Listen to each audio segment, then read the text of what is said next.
오늘은 주식시장에 대해서 공부를 할 때 보면 가끔 그런 게 있습니다. 차트를 보면 차트 맹신론자는 어쩌다 저쩌다 막 그렇게 얘기를 하고 있는데, 차트는 한마디로 서로의 거래에 대한 그런 흔적이 남아 있는 거예요. 주가라는 것은 거래량과 주가 일봉 차트들을, 이런 것들은 왜 이런 기준을 삼느냐면, 뭐 그거 아니면 볼 지표가 없잖아요. 이게 예를 들어서 우리가 얘기하는 지지라인 같은 경우도 어디 한번 볼까요? 5일선은 그냥 기본 주가의 지수선이고, 21선은 생명선이고 막 그런 게 있는데, 가장 바닥에 대한 지표는 241선을 많이들 따지고 있습니다. 241선. 그러면 241선을 한번 그어볼게요. 요 241선을 그었을 때, 요 241선을 근거로 강력한 힘이 지탱을 하고 있다고 해서 많은 사람들이 241선은 콘크리트다, 공굴이다 막 이런 식으로 많이들 합니다. 240도 그렇고, 예를 들어서 224일선도 있었고, 저는 125일선을 주로 따지긴 하는데, 224, 125 이런 식으로 따집니다. 자, 한번 볼까요? 3일선, 125일선은 노란색으로 자요. 여기서 봤을 때 125일선은 한참 밑에잖아요. 그래서 저는 요 기준을 콘크리트로 잡고 있는데, 다른 고수님들은 여기 224일이나 224일선이나 241선을 기준을 많이 잡고 있습니다. 요 가격 밑으로 내려가면 공구리가 무너진 거라고 팔아야 된다, 그런 말씀들을 많이 해요. 근데 그분들의 매매 방식이 그게 더 나을 수도 있어요. 그렇지만 시장에 주식을 매수할 때 이 지표를 강력하게 삼는다면 좀 참고가 될 거라고 생각이 됩니다. 오늘은 주식의 가장 기본인 지지 라인하고, 그 지지 라인이 함몰됐을 경우는 어떻게 하고, 그 지지 라인이 어떻게 잡아서 어떤 흐름이 이 지지 라인에 근거를 두고 투자를 한번 해볼 수 있나, 그런 지지와 매물대에 대해서 한번 얘기를 나눠보도록 하겠습니다. 오늘은 주식 차트를, 이건 아시죠? 241선, 224일선은, 이 선들은 21선, 5일선 이런 선들은, 예를 들어서 241선은 240일 동안의 주가의 평균을 이어놓은 선입니다. 224일은 224일 거겠죠. 125일은 125일 거 평균을 나눠가지고 그 주가를 표시를 한 것이 125일선이고, 그런 건 기본적으로 좀 알고 계시고요. 5일선은 가장 근거리이기 때문에 요 주가 봉 차트가 5일선이나 마찬가지입니다. 그래서 이 5일선이 20일 이동평균선을 돌파하면 골든크로스라고 해서 매수의 신호를 보고, 21선 이하로 떨어지면 데드크로스라고 해서 매도의 신호를 보고 많이들 매도를 하고 있습니다. 하지만 그게 다 맞지는 않아요. 그래서 과거의 흐름을 보고 여러가지 주가들이 이런 흐름을 보였으니까 이렇게 한번 해보자 라는 근거에서 지지라인하고 매물대라는 그런 기본 법칙이 나오는 겁니다. 자, 그러면 이 차트에서 봤을 때 가장 지지라인은 뭐냐? 지지선이라는 것은 이런 주식 차트의 각 저점을 이어놓은 것이 바로 지지선입니다. 요렇게 지지선, 요렇게 지지선 이러잖아요. 자, 요게 지지선이죠. 이런 것들이 다 지지선입니다. 이렇게 이런 것들이 다 지지선이고, 요것도 지지선입니다. 요것도 바닥 지지선이겠죠. 그러면 가장 이 지지선대를 기준으로 했을 때, 만약에 이쯤에서 지지선이라고 봤을 때, 여기서 상승 턴하는 요 지점에서 저점을 이서 보면 이렇게 되고, 고점을 이서 보면 이렇게 됩니다. 그랬을 때 전 저점, 요런 저점들을 점점 저점이 높아지는 경우, 밑으로 내리깔지 않는 우상향, 이런 우상향의 경우면 이거는 상승이라는 신호가 왔다고 생각들을 하시는 거예요. 그래서 이런 주식은 사라 라는 그런 말을 하는 것이고, 요런 거는 고점이죠. 이런 건 고점 이렇게 찍었을 때, 여기는 이제 단기 추세로 이렇게 고점을 잇고, 여기서 저점을 이렇게 있었을 때, 저점이 자꾸 낮아지는 이런 뭐 하락형 그런 그래프는 웬만해서 좀 피해라. 그래서 그런 걸 보고 들어가는 겁니다. 근데 기본적으로 얘기를 하면, 지지선과 매물대를 가지고 만약에 투자를 하시면 조금 더 쉽게 투자를 하실 수 있어요. 왜 그러냐면, 이게 예를 들어서 지지라인이 여기였다고 판단이 됐다면 여기서 매수를 하면 여기까지 올라갔겠죠. 그럼 어느 시점에 이 주식이 매물대를 돌파를 못하고 빌빌하냐, 그걸 근거를 잡아서 여기는 힘들겠다, 그렇게 딱 따지고 매도를 해야 하는 그게 그냥 기본 법칙이거든요. 그러면 최근에 이렇게 상승을 하고 있는데, 상승을 하다가 여기가 매물대잖아요. 요 자체가 21%에다가 여기 26%면 거의 50% 가까이 매물대가 여기 있는 거예요. 그러면 기본적으로 생각을 할 때 우리 여러분들이 이렇게 상승을 하다가 이 매물대에 부딪혀 있을 경우에 요 매물대를 찍고 상승을 하면 여기처럼 상승을 하는 것인데, 만약에 여기서 여기 돌파를, 더 큰 돌파를 못하면, 이렇게 돌파를 못하면 이 주식은 또 다시 이렇게 하락할 가능성이 있습니다. 그래서 이거 지금 찍고 내려오잖아요. 이거 매물대를, 이게 강력한 매물대란 얘기거든요. 여기를 만약 돌파를 하면 1차적인 가격 상승은 2,500원이지만 3,200원까지 상승을 할 수가 있어요. 왜 그러냐면 이 매물대를 돌파를 했기 때문에. 나머지 매물대는 별로 크지는 않습니다. 그래서 만약에 주가가 여기를 또 돌파를 하면 이거는 급격한 상승이 이루어지는 차트입니다. 그런 근거로 잡는 겁니다. 또 다시 다른 종목을 한번 보면,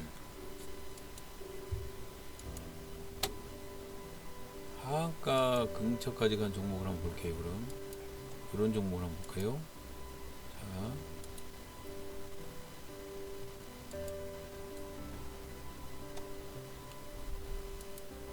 이런 종목을 한번 보면,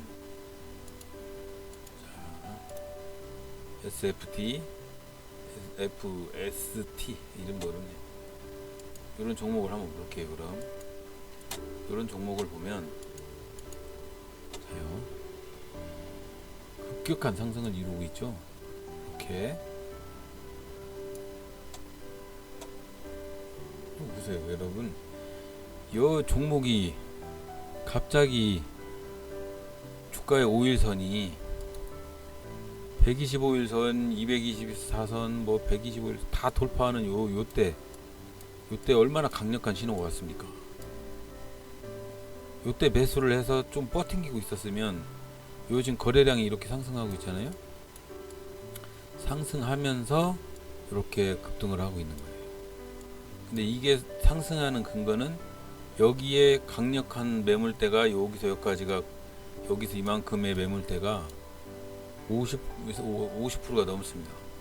35%, 12%, 11%만 하면 벌써 60% 가까이 되잖아요. 60%에 가까운 매물대를 돌파하니까 어때요? 강력하게 상승을 하잖아요.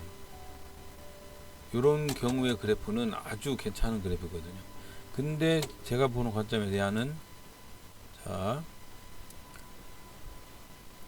거래량이 여기서부터 이렇게 갔다가 N자형으로 가긴 하는데 요 거래량을 아직 돌파를 못했습니다. 근데 장대 음봉이 생겼죠. 이런 것들은 매도의 사인이 온 겁니다. 아무리 매물대가 없다고 해도 여기서 털기 시작할 가능성이 있습니다. 그러니까 좀 조심을 하시고, 하여튼 이런 것들이 있다는 거 한번 생각을 해보시고,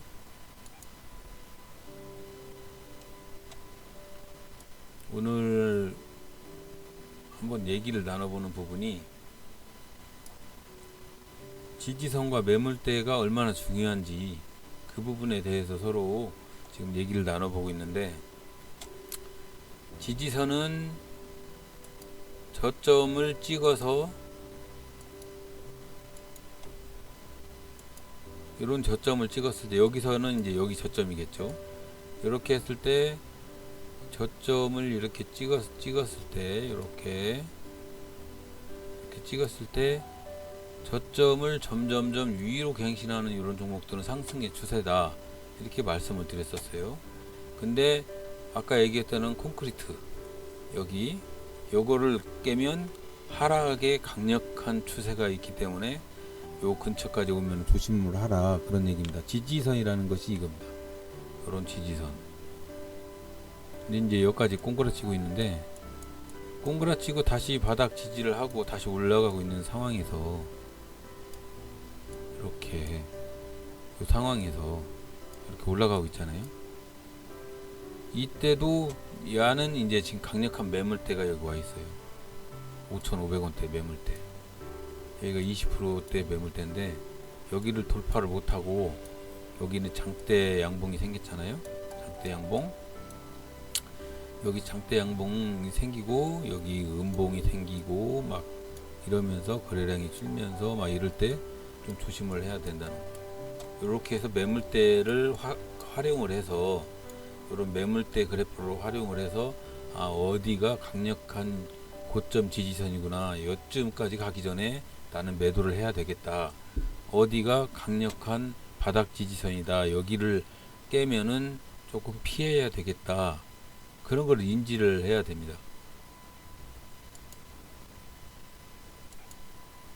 야는 요 강력한 매물대 여기를 돌파해서 상승할 가능성이 많아졌잖아요. 요런 거. 근데 야가 또 이제 막 또 하나 지지선, 매물대 지지선을 아주 야는 훌륭한 그래프네요. 예. 강력한 지지선 같은 거를 돌파를 못하면 하락할 가능성이 있는 종목들. 야도 고점이 여기 있는데, 1차 고점이 여기 있는데, 여기 매물대를 지금 돌파를 해야 되는데 아직 못하고 있어요. 근데 여기가 1차적인 고점의 지지선인데, 여기를 돌파를 해야 되는데 아직은 못하고 있습니다. 그래서 만약에 요 지지점에서 혹시 음봉이 생겨서 이렇게 내려가는 그림이 생기면 매도를 해야 돼요. 여기 지지라인, 여기 매물대가, 강력한 매물대가 있기 때문에 여기서 버팅기고 있다가는 또 야처럼 이렇게 하락할 가능성이 있는 겁니다. 근데 여기를 돌파를 하면, 그때 매수를 하면, 여기 매물대를 돌파를 할 경우라고 생각을 하면, 이렇게 돌파를 하면 그래프가 아주 이쁜 이렇게 상승하는 그래프겠죠.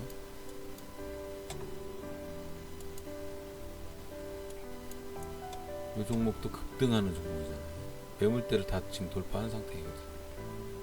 이렇게 여기서 이렇게 지금 가다가 내려갔는데, 여기서는 급등하는 상태잖아요. 여기 이 매물대, 여기 강력한 매물대를 돌파를 했다면 한번 급등할 가능성이 있으니까 지속적으로 매수를 해도 괜찮다, 그런 뜻입니다. 일봉으로 봤을 때는 여기 콘크리트, 강력한 콘크리트 매물대를 이렇게 돌파를 했어요. 여기서 매물대가 얼마나 중요한지 알 수가 있는 겁니다. 근데 여기서 지금 계속 상승을 하고 있는데, 여기도 매물대가 없고, 어떤 세력이 이 주식을 사고 있다면 아직은 더 상승시킬 여력이 있다, 그렇게 지금 바라보고 있는 거죠.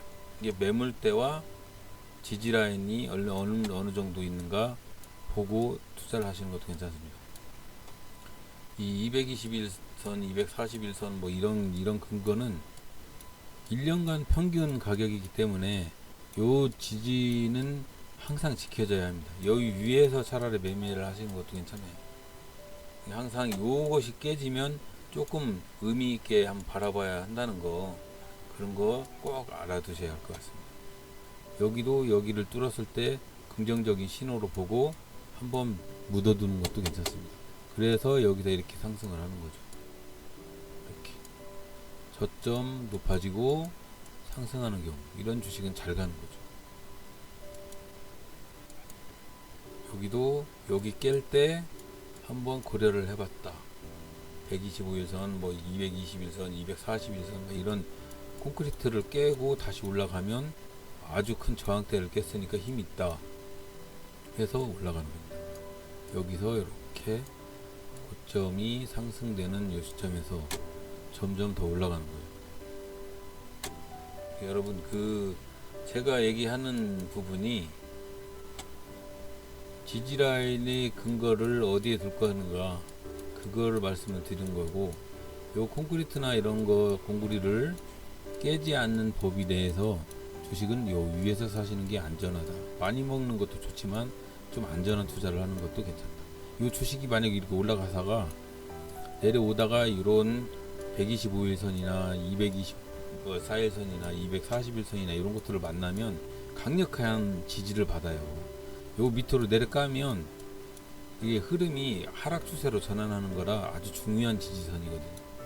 이게 항상 여러분 주식 투자를 할 때 보면 요 221선, 241선, 뭐 224일선, 125일선을 근거로 요거를 돌파하는 강력한, 이렇게 돌파를 한다 보면 추세가 상승으로 전환할 가능성이 있으니까 한번 매수를 해라. 그렇게 매수를 했다가 매물대가 어느 정도 있는 구간에 도달했으면 그 매물대를 돌파를 못할 경우에는 지지부진 흐름이 내려갈 수가 있으니까 그때는 차익 실현을 하는 게 좋겠다. 그래도 만약에 이 주식을 여기서 사면 좋죠. 221선. 근데 저는 좀 안전하게 125일선을 선호하는데, 만약에 여기 221선 요때면 8,900원대인데 요때 사갖고 홀딩을 했으면 적어도 요 매물대 근처까지 가는 1차 매물대, 여기가 지금 고점의 1차 매물대잖아요. 1차 매물대면 12,000원, 11,500원, 8,900원에서 11,900원의 수익을 볼 수가 있는 거예요. 안전한 투자를 하는 거죠. 이게 막 상한가를 바라보는 건 아니고, 이 주식도 마찬가지예요. 저점 찍다가 안 사요. 안 사고 있다가 125일선 좀 근접했어. 이것도 내려왔어. 안 사요. 근데 이 주식이 만약에 이렇게 올라서 이렇게 깨는 공구리를 깨는 이 첫 양봉 때는 사셔야죠. 강력한 콘크리트를 깨고 상승했다는 것은 어떤 힘이 강력하게 이놈을 끌고 올라가려고 하는 힘이 존재를 한다라고 판단을 하고 사셨어야 돼요. 그러면 샀을 땐 요 거래량 이때 샀겠죠. 그럼 그 다음날 갭으로 상승하는 주식을 찾는 겁니다. 예, 오늘 마무리하죠. 오늘은 주가가 파동에서 그래프의 저점을 이렇게 있는 것들, 이렇게 저점을 잊어버리면, 이렇게 저점들을 이렇게 있으면, 이거 좀 저점이 막 나와 있는 그런 경우에, 이렇게 쭉 늘려서 이런 저점들을 이렇게 있는 거, 이렇게 고점들을 이렇게 있는 거, 이렇게 했을 때 요 저점의 지지선인 이런 지지선들을 보고 투자를 하시고, 매도는 매물대를 확인을 하고 매물을 확인하고 매도를 하는 것도 괜찮은 방법이다. 그리고 주식은 주가의 5일선이 221선, 241선, 224일선, 뭐 이런 125일선 강력한 콘크리트를 깨는 이런 시점에서는 강력한 신호라고 판단을 하고 한번 매수를 하는 것도 괜찮다. 여기도 폭락을 했지만 신호가 224일선이나 241선을 깨는 강력한 신호가 왔기 때문에 여기서 들어갔으면 여기까지 거의 엄청난 돈을 먹을 수 있는 겁니다. 차라리 이렇게 찾아보세요. 5일선이 224일선이나 241선을 돌파하는 이런 종목을 한번 찾아보셔서 우량한 종목을 홀딩을 해보시는 것도 괜찮습니다. 자, 오늘 우리 한번 얘기를 나눠봤습니다. 잘 기억하시고 좋은 매매 기법으로 써먹으셨으면 좋겠습니다. 백야였습니다. 좋아요, 구독 부탁드리겠습니다.